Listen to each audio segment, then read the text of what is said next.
Bueno, estamos acá con Foster Perry, que es un chamán que viene por más de 30 años recorriendo todo el mundo con su conocimiento, haciendo sanaciones a miles de personas.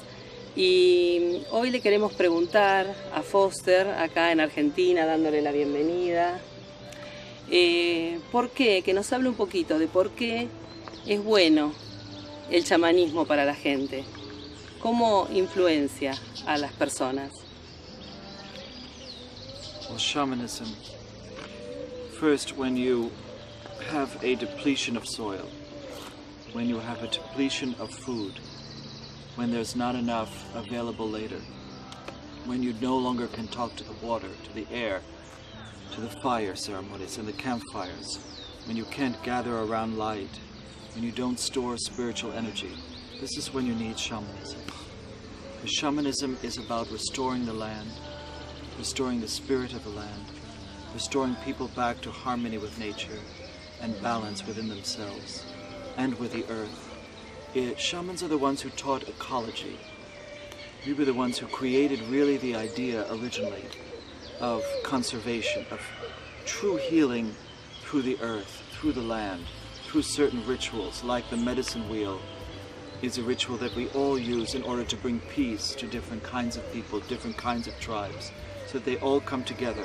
And the medicine wheel evolved into the sacred circle, the sacred hoop, the idea of all of us coming together and balancing ourselves with the universe, with the seasons, that we see inside of the seasons a reflection of our own inner life. And all this in shamanism is about how we, as a race, will survive whatever is coming on this planet. When there's no food, we need to do shamanism in order to revive, how to respect food, what kind of plants are we going to keep in the future. How are all plants, what are their secret mysteries? How do we use them in so many applications? How do you speak to the plants and learn from their spirits? This is very important later for food production, for our own spirituality. If you lose your spirituality, you become less strong, with no faith, and you forget the blessing of the earth, the blessing of the land, you forget to bless each other.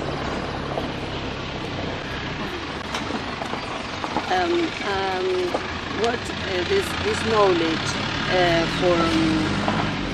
to keep alive, what can we do?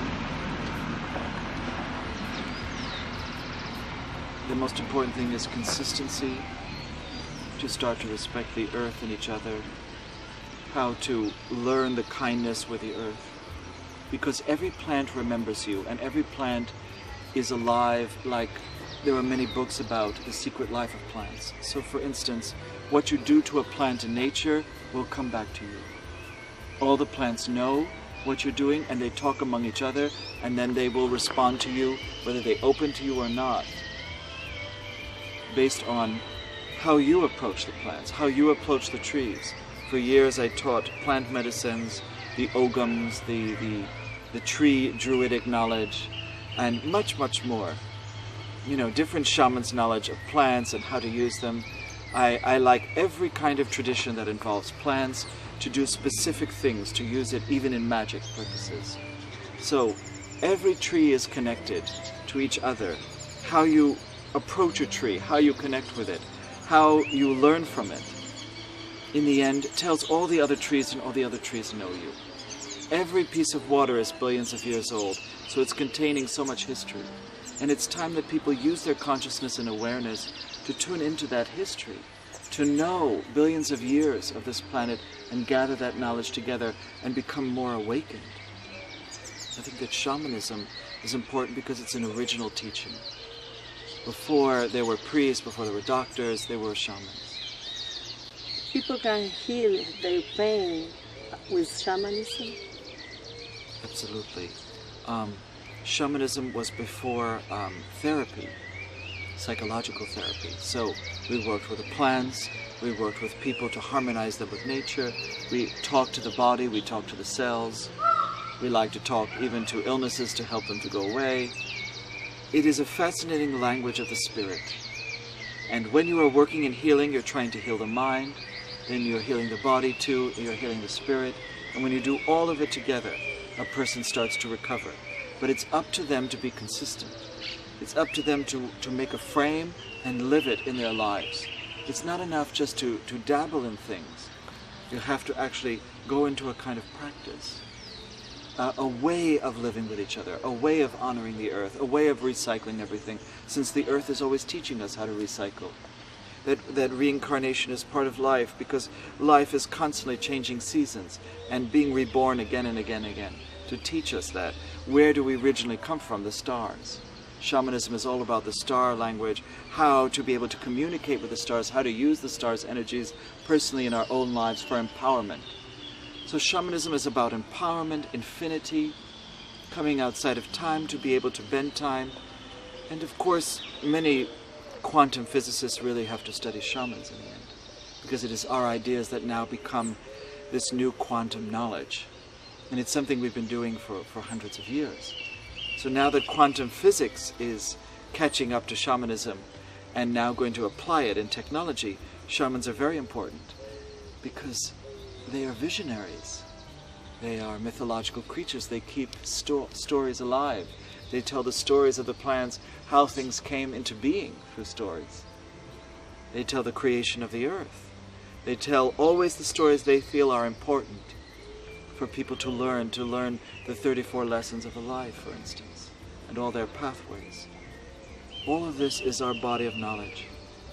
And all of it, in the end, I think, will help the earth during a more catastrophic process of cleansing that it has to go through. And I think this cleansing is coming. So shamans are very important for guiding people, counseling people, training people, how to be warriors, how to use their mind for higher mind development, how that higher mind development eventually also becomes spiritual development, how all of it is spiritual, how everything in life is spiritual, and how we live in a spirit-infused way. And in the end, we also help people when they die, so they know where to go. We help people with birthing, because like many midwives and many healers, many shamans can be healers, and they can work in an incredible way to help a baby to come into the world, to help someone to die. There are different shamans for everything. There's the star shamans who work with the stellar forces. There are the shamans of the earth who work with earth forces. And there are the shamans, of course, that have to do with something completely else. There are quite magical shamans. There are the shamans who have the mysteries of the moon and the lunar mysteries, and all those things empower people. They bring us in touch with the world we're living in. They help us to reconnect to nature, and nature as reflected in the sky, as above, so below. So always remember. Remember and make correspondences. Have a resonance for these things. Build a stronger connection to things, because then you're drawing things to you. Whatever you resonate with is what you're going to draw to you in your life. Whatever you feel is your own essence, what you feel is real, is what you're attracting in your life. And if you concentrate on problems, you're not concentrating on solutions. Shamans are always about the solution before the problem occurs. To look at seership, to see things before they occur. To go into plant medicines, to be able to bring people back to the knowledge of plants and how plants heal by having a connection to them, a communication. All of it is communication. Everything is alive for a shaman. And of course, for all of us, we are on this planet to develop spiritually, to develop our lives, to live exactly what we intended, to create our lives. And that is shamanism. You're here to create your own life.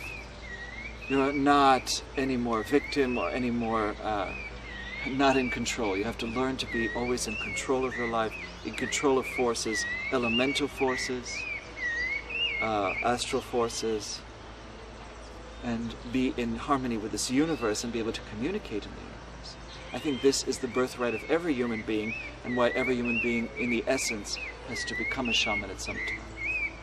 They have to know the laws of this world, how to work within universal laws, because only by doing that can you actually live in a true way, in an empowered way, and in a very strong way on earth.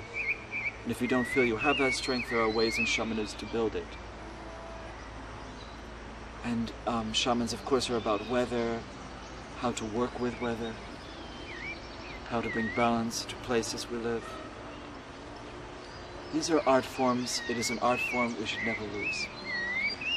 And you will teach all this knowledge during the next year? So far it's been 30 years I've been teaching, and I will continue, probably till I die, another, another 40, 50 years. Which is your big dream? My dream? I'm doing it. I'm actually living my dream. Probably to have a center again. I used to have a center in Santa Fe, New Mexico. Now I have a center in California, but I would like to build more, another center, and probably a few around the world, if I feel like it.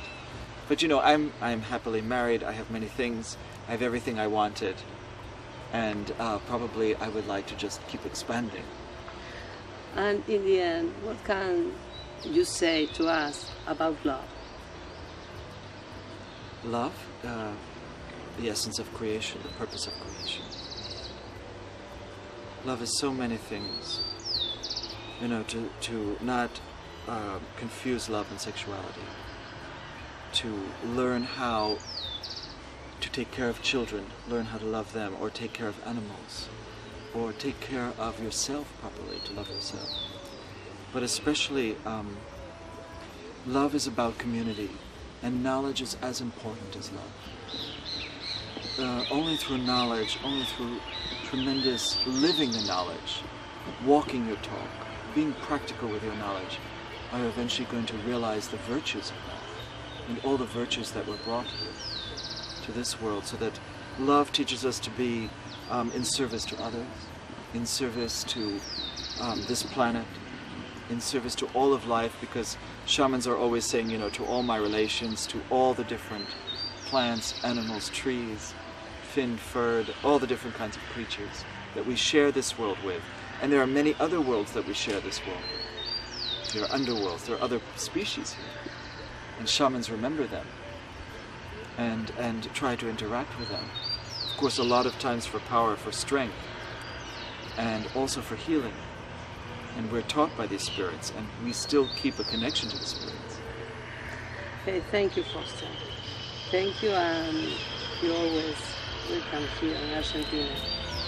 Oh. Oh. Oh.